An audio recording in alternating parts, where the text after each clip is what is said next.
साठी मी इथे उपस्थित आहे। सर्वप्रथम राष्ट्रमाता राजमाता माँ जिजाऊ, रयतेचे राजे छत्रपती शिवाजी महाराज व घटनेचे शिल्पकार डॉक्टर बाबासाहेब आंबेडकर यांना विनम्र अभिवादन करते।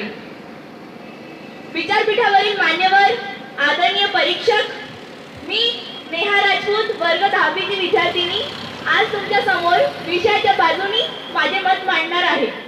भारतातील लोकशाही अतिशय चांगली असून तिच्यात कोणतेही अंगभूत दोष नाहीत व तिच्यातील अंगभूत दोषांमुळे ती कालबाह्य झाली आहे असं म्हणण्यात कोणतेही तथ्य नाही आहे। भारतातील पक्षांतर्गत लोकशाही मूल्यांच्या अभावामुळेच तिची वाटचाल हुकुमशाहीकडे होत आहे।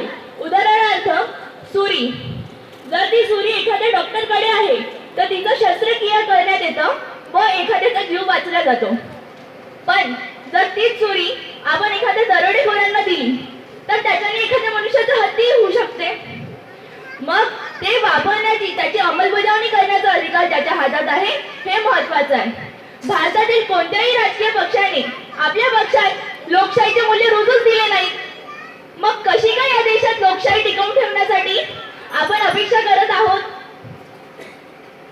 एकदा का एखाद्या पक्षामध्ये घराणेशाही निर्माण झाली की हळूहळू त्या पक्षाची वाटचाल हुकुमशाहीकडे होते।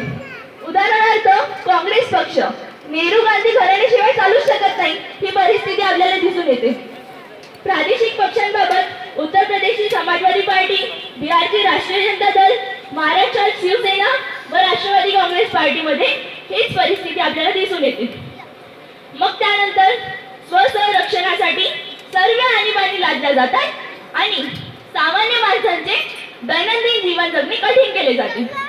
डॉक्टर बाबासाहेब आंबेडकरांनी नेहमीच राजकीय लोकशाहीपेक्षा सामाजिक लोकशाहीला अधिक महत्त्व दिला होता।